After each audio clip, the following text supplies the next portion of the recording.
भारत में संवैधानिक विकास। तो पहले इसका भूमिका जान लेते हैं। भूमिका 1765 में कंपनी को बंगाल, बिहार, उड़ीसा की दीवानी प्राप्त हुई। दीवानी अधिकार मिलते ही कंपनी के कर्मचारियों ने बंगाल में लूट खसोट, व्यक्तिगत व्यापार, धन एकत्र करने की प्रवृत्ति प्रोत्साहन दिया। साथ ही कंपनी द्वारा लगातार युद्धरत रहने से कंपनी की वित्तीय स्थिति खराब हुई। इसे बाहरी आर्थिक क्षति का सामना करना पड़ा। स्थिति इतनी गंभीर थी कि वह अपने कर्मचारियों का वेतन भुगतान भी असमर्थ का अनुभव कर रही थी।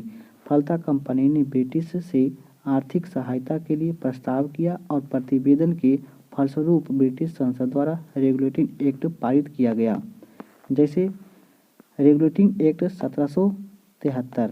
इसके तहत भारत में संवैधानिक इतिहास के सन 1773 के रेगुलेटिंग एक्ट विशेष महत्व रखता है। यह अधिनियम एक्ट भारत में कंपनी का प्रशासन पर ब्रिटिश संसदीय नियंत्रणों को प्रयासों की शुरुआत थी।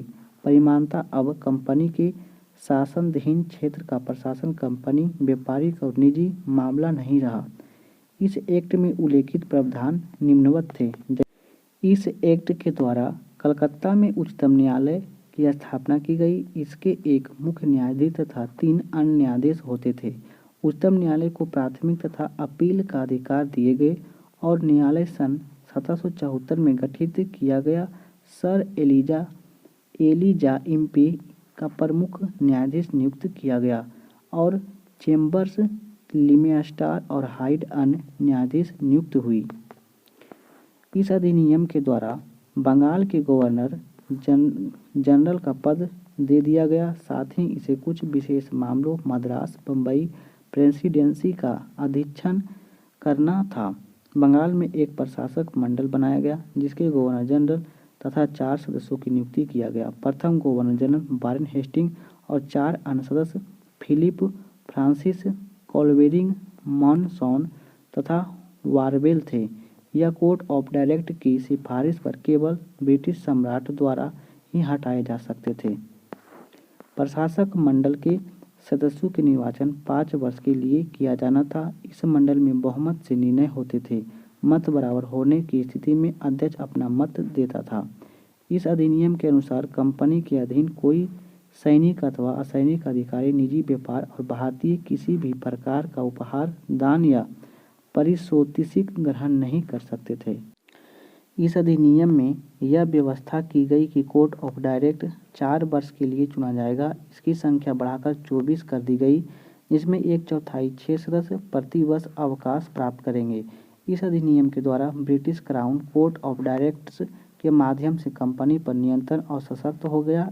इसके भारत में राजस्व, नागरिक एवं सैन्य मामले संबंधी जानकारी ब्रिटिश क्राउन के साथ साझा करना अनिवार्य कर दिया गया। कंपनी के अधिकारियों और कर्मचारियों का वेतन बढ़ा दिया गया।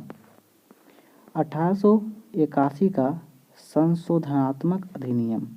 यह संशोधन अधिनियम 1773 के रेगुलेटिंग एक्ट की विसंगतियों को दूर करने के लिए लाया गया। इस एक्ट ऑफ सेटलमेंट के नाम से भी जाना जाता है। इस अधिनियम के अनुसार कंपनी के पदाधिकारी अपने शासकीय रूप से किए गए कार्यों के लिए उच्चतम न्यायालय के अधिकार क्षेत्र से बाहर हो गए। उच्चतम न्यायालय के अधिकार क्षेत्र और समष्टि किया गया तथा कलकत्ता के सभी निवासियों पर लागू किया गया। इस अधिनियम का यह प्रावधान किया गया कि उच्चतम न्यायालय अपनी आज्ञाएं आदेश लागू करते समय सरकार को नियम और विनियम बनाते समय भारतीयों को धार्मिक और सांस्कृतिक रीति रिवाजों को ध्यान रखना होगा। अब गवर्नर जनरल की परिषद द्वारा बनाए गए नियम को सर्वोच्च न्यायालय में पंजीकृत करना आवश्यक नहीं था। कुल मिलाकर 1781 संशोधनात्मक अधिनियम कार्यपालिका और न्यायपालिका के बीच शक्ति को पृथक्करण की दशा में बड़ा कदम था। British India act 1784। सरकार की कंपनी के मामलों में नियंत्रण बढ़ गया। 6 सदस्यीय नियंत्रण बोर्ड यह गठन किया गया। सभी असैनिक, सैनिक, राजस्व संबंधी मामलों को एक नियंत्रण बोर्ड के अधीन कर दिया गया। इसमें यह भी निर्दिष्ट था कि गवर्नर जनरल परिषद के सदस्य अनुबंधित सेवक ही होंगे। भारत में प्रशासन गवर्नर जनरल उसकी 4 स्थान पर 3 सदस्यों वाली परिषद के हाथ दे दिया गया। यद्यपि उसे सभी भी बहुमत के आधार पर कार्य करना होता था। बंगाल प्रेसिडेंसी पद्धति के आधार पर बम्बई तथा मद्रास की परिषद गठन किया गया। बंगाल को उसके अधीनस्थ का अधिकार भी दे दिया गया। बोर्ड ऑफ कंट्रोल की अनुमति के बिना गवर्नर जनरल को किसी भी भारतीय नरेश के साथ संघर्ष आरंभ करने अथवा किसी को सहायता और अवशासन देने का अधिकार नहीं था। बोर्ड ऑफ कंट्रोल की अध्यक्ष ब्रिटिश मंत्रिमंडल का एक सदस्य होता था। 1786 का अधिनियम। Governor general Lord Cornwallis governor general मुख्य सेनापति दोनों शक्तियां लेना चाहता था।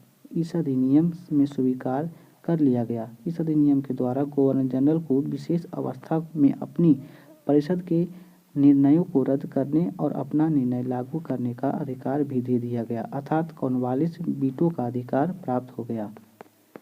चार्टर अधिनियम 1793। कंपनी के व्यापारिक अधिकारों को 20 वर्ष के लिए बढ़ा दिया गया। परिषद के निर्णय रद्द करने की शक्ति 1786 के अधिनियम में निहित आने वाले गवर्नर जनरल को भी दे दी गई। मुख्य सेनापति गवर्नर जनरल परिषद का स्वतंत्र ही सदस्य होने का अधिकार नहीं था। गवर्नर जनरल जब कभी बंगाल से बाहर जाएगा तो अपनी परिषद के असैनिक सदस्यों को किसी एक उप प्रधान नियुक्त करना होगा ताकि वह उसके स्थान पर कार्य कर सके। नियंत्रण बोर्ड के अधिकारियों का वेतन भारतीय कोष से ही दिए जाने लगा। यह परंपरा 1919 तक चलती रही। 1793 में विनियम द्वारा जिला कलेक्टर को उसकी न्यायिक शक्तियों को वंचित कर दिया गया। इसका कारण लॉर्ड कॉर्नवालिस का मानना था कि किसी एक व्यक्ति इतनी परम शक्ति होनी अवांछनीय है। चार्टर अधिनियम 1813। इस अधिनियम की प्रमुख विशेषताएं अभिलिखित थी। कंपनी को अपने अगले 20 वर्ष के लिए भारतीय प्रदेशों तथा राजस्व पर नियंत्रण का अधिकार दे दिया गया। अंग्रेजी साम्राज्य के संवैधानिक स्थिति को पहली बार स्पष्ट किया गया। व्यापारिक लेनदेन राजस्व खातों को अलग कर दिया गया।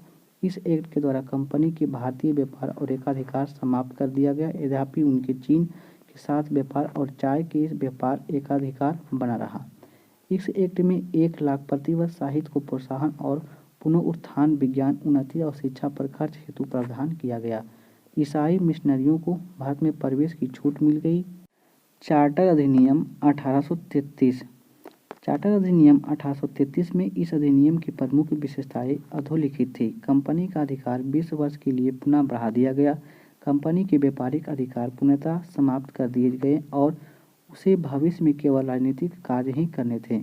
बंगाल का गवर्नर जनरल भारत का गवर्नर जनरल बना दिया गया तथा सब परिषद गवर्नर जनरल को कंपनी के सैनिक और असैनिक कार्य का नियंत्रण, निरीक्षण, निर्देशन कार्य सौंप दिया गया। बम्बई, मद्रास, बंगाल और अन्य प्रदेश गवर्नर जनरल के नियंत्रण में आ गए। इस तरह प्रशासन का केंद्रीकरण कर दिया गया। कानून बनाने की शक्ति का भी केंद्रीकरण कर दिया गया। अब केवल सब परिषद गवर्नर जनरल को ही कानून बनाने का अधिकार दे दिया गया। बम्बई तथा मद्रास के संविधान सभाओं की कानून बनाने की शक्ति समाप्त कर दी गई।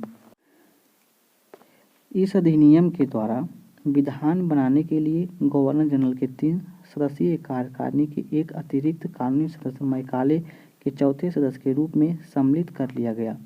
भारतीय कानूनों को संचित संहिताबद्ध सुधारने की भावना से एक विधि आयोग की स्थापना की गई। सरकारी सेवाओं में जातीय और नस्लीय भेदभाव पर रोक लगाई गई। इस एक्ट के द्वारा दास प्रथा को समाप्त करने की भी आज्ञा दी गई। 1843 ईस्वी में एलनबरो द्वारा प्रतिबंधित किया गया। चार्टर अधिनियम 1853। इस अधिनियम की विशेषताएं अधोलिखित है। इस अधिनियम में स्पष्ट कर दिया गया कि यदि संसद चाहे तो वह कंपनी के प्रशासन अपने हाथ में ले सकता है। इस एक्ट में यह भी व्यवस्था की गई कि नियंत्रण बोर्ड के कर्मचारी का वेतन सरकार निश्चित करेगी, लेकिन उसका भुगतान कंपनी करेगी। डायरेक्टरों की संख्या 24 से घटाकर 18 कर दी गई, जिसमें 6 क्राउन द्वारा मनोनीत किए जाने थे। सरकारी नियुक्तियां के लिए प्रतियोगी परीक्षा का विधान किया गया। सिविल सेवाओं के लिए प्रतियोगी परीक्षा के सिद्धांत स्वीकार कर लिया गया। विधि सदस्य को गवर्नर जनरल को कार्यकारी परिषद का पूर्ण सदस्य बना दिया गया। भारत शासन अधिनियम 1858। इस अधिनियम के तहत ईस्ट इंडिया कंपनी के शासन समाप्त कर दिया गया। भारतीय शासन संचालन का दायित्व ब्रिटिश क्राउन सरकार को सौंप दिया गया। कोर्ट ऑफ डायरेक्टर्स तथा बोर्ड ऑफ कंट्रोल को समाप्त कर इसके अधिकार 15 सदस्यीय परिषद को सौंप दिया गया, जिसके अध्यक्ष मुख्य राज सचिव या भारत राज सचिव के नाम से जाना गया। भारत राज सचिव ब्रिटिश मंत्रिमंडल का एक सदस्य होता था। इस 15 सदस्यीय परिषद भारत सचिव को वेतन भारतीय राजस्व दिया जाना तय किया गया, लेकिन इनका संचालन लंदन से होता था। इसे होम चार्जर्स कहा गया। वस्तुतः होम चार्जर्स के अंतर्गत और भी मंदे शामिल थे। गवर्नर जनरल वायसराय कहा जाने लगा और क्राउन का सीधा प्रतिनिधित्व बन गया। भारत का प्रथम वायसराय लॉर्ड कैनिंग बना। अनुबंधित जनपद सेवा और नियुक्तियां खुली प्रतियोगिता द्वारा की जाने लगी। भारतीय परिषद अधिनियम 1861। वायसराय के कार्यकारिणी परिषद का विस्तार किया गया। इसमें एक 5वां सदस्य शामिल किया गया, जो कि विधिवेता होता था। वायसराय के कार्यकारिणी परिषद को अधिक सुविधा के कार्य करने के लिए कानून बनाने की इजाज़त दे दी गई। इसी के तहत कैनिंग विभागीय प्रणाली की शुरुआत की। इस प्रकार मंत्रिमंडलीय व्यवस्था की नींव पड़ गई। कानून बनाने के लिए कार्यकारिणी परिषद में न्यूनतम 6 और अधिकतम 12 अतिरिक्त सदस्यों के वायसराय मनोनीत कर सकता था। इसका कार्यकाल 2 वर्ष का होता था। इनमें न्यूनतम आधे सदस्य गैर सरकारी होते थे। इसके तरह कानून बनाने की प्रक्रिया में भारतीय की गुंजाइश बढ़ी। इस एक्ट में बम्बई एवं मद्रास प्रांतों में विधि निर्माण और उसमें संशोधन का अधिकार पुनः दे दिया गया, लेकिन प्रावधान किया गया कि इसके द्वारा निर्मित कानून तभी वैध माने जाएंगे जब उनमें वायसराय अनुमति प्राप्त हो जाएगी। गवर्नर जनरल को संकटकालीन स्थिति में विधान परिषद की अनुमति के बिना अध्यादेश जारी करने की अनुमति दी गई। यह अध्यादेश अधिकतम 6 महीने तक लागू रह सकते हैं। बम्बई, मद्रास, कलकत्ता उच्च न्यायालय की स्थापना ब्रिटिश संसद द्वारा पारित भारतीय उच्च न्यायालय अधिनियम 1861 और 1862 में की गई। भारतीय परिषद अधिनियम 1892।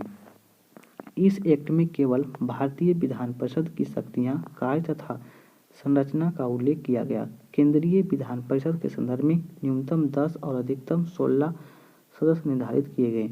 इस एक्ट में सबसे महत्वपूर्ण प्रावधान निर्वाचन पद्धति की शुरुआत थी।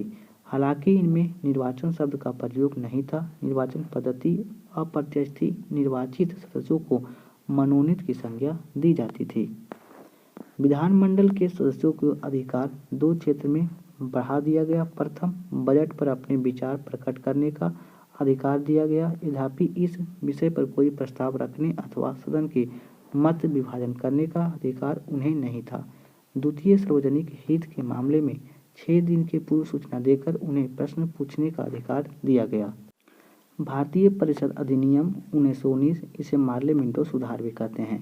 इसमें सर्वोच्च विधान परिषद की सदस्य संख्या 69 कर दी गई, जिनमें 37 शासकीय और 32 गैर शासकीय प्रदेश के थे। शासकीय सदस्यों में 9 प्रदेश सदस्य थे, जिनमें गवर्नर जनरल और उसकी कार्यकारी परिषद 7 सदस्य एवं 1 असाधारण सदस्य शामिल थे। 28 सदस्य गवर्नर जनरल मनोनीत किए जाते थे और 32 अशासकीय सदस्यों में से 5 गवर्नर जनरल मनोनीत किए जाते थे। 27 निर्वाचित किए जाते थे। इस एक्ट में सबसे विवादित प्रावधान था मुसलमानों के लिए पृथक निर्वाचन प्रणाली व्यवस्था, जिसमें सांप्रदायिक का नेतृत्व किया गया। बजट पर बहस के साथ ही पूर्वक प्रश्न पूछने का अधिकार मिला। यद्यपि मत देने का अधिकार अभी भी नहीं, लेकिन स्थानीय निकायों के लिए धन की मांग रख सकते थे। भारतीय राज सचिव मार्ले मिंटो ने लिखा है कि पृथक निर्वाचन मंडल स्थापित करके हम नाक की दात बो रहे हैं। इसका फल भीषण होगा। M.K. मुंशी ने कहा है कि इस एक्ट ने भारत में उभरते प्रजातंत्र का गला घोट दिया। गांधी जी ने सर्वस्व नशा करने वाला एक्ट कहा है। इस एक्ट के प्रावधानों को हैतौसी निरंकुशवाद की संज्ञा दी है। भारत शासन अधिनियम 1919 मैंटेगू चेमफोर्ड सुधार। इस अधिनियम में पहली बार उत्तरदायी शासन जैसे शब्द का प्रयोग किया गया। इसे मैन्टेगू-चेम्सफोर्ड सुधार भी कहा जाता है। मैन्टेगू भारत के राज सचिव थे, जबकि चेम्सफोर्ड भारत के वायसराय थे। इस एक्ट के अनुसार केंद्र में द्विसदनीय व्यवस्थापिक व्यवस्था स्थापित की गई। पृथक निर्वाचन मंडल का विस्तार किया गया। मुसलमानों के साथ साथ इसे सिख, भारतीय, ईसाई, यूरोपीय एवं एंग्लो इंडियन आदि के लिए भी बढ़ा दिया। पृथक निर्वाचन मंडल यानी मुसलमान सिर्फ मुसलमान को सिख एवं सिख को ही वोट दे सकते हैं। प्रत्यक्ष निर्वाचन पद्धति की शुरुआत हुई। प्रांतों में तय शासन प्रणाली की शुरुआत हुई। प्रांतीय विषय को दो मांगे आरक्षित एवं हस्तांतरित में बांटा गया। आरक्षित विषय में भूमिकर, वित्त, न्याय, पुलिस, पेंशन, अकाल सहायता, आपराधिक जातियाँ और छापेखाने, समाचार पत्र, सिंचाई, जल मार्ग, खाने, कारखाने, बिजली, गैस, वालवेयर, श्रमिक कल्याण इत्यादि, औद्योगिक झगड़े, मोटर गाड़ियाँ, छोटे बंदरगाह, अपवादित क्षेत्र एवं सार्वजनिक सेवाओं, हस्तांतरित सूची में शिक्षा, स्थानीय स्वायत्तता शासन, चिकित्सक, कृषि, सार्वजनिक निर्माण विभाग इत्यादि शामिल थे। भारत शासन अधिनियम 1935। इस एक्ट के द्वारा पहली बार संघात्मक सरकार की स्थापना का प्रयास किया गया। प्रांतीय स्तर पर द्वैध शासन को समाप्त करके केंद्र पर द्वैध शासन प्रणाली स्थापित की गई। प्रांतों में प्रतिनिधि चुनाव प्रक्रिया और रियासतों को प्रतिनिधित्व राजाओं द्वारा मनोनीत होने थे। बर्मा, वर्तमान म्यांमार को भारत से पृथक कर दिया गया। इस अधिनियम के तहत विषयों को 3 श्रेणियों में विभक्त किया गया। संघ सूची 59 विषय, राज्य सूची 54 विषय एवं संवर्ती सूची 36 विषय शामिल थे। इस एक्ट के द्वारा स्थानीय संघ की अवशिष्ट शक्तियाँ गवर्नर जनरल को प्रदान की गई। इस एक्ट के तहत एक संघीय न्यायालय की स्थापना की गई। जवाहरलाल नेहरू इस अधिनियम को एक कर जिसका ब्रेक तो है पर इंजन नहीं, इसमें दस्ता का अधिकार पत्र कहा था।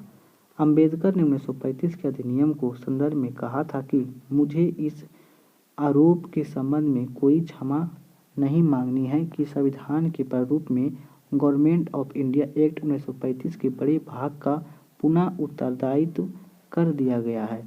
जिन्ना ने इस एक्ट को पूर्णतः सड़ा हुआ, मूल रूप से बुरा कर पूर्णतया अस्वीकृत कर दिया।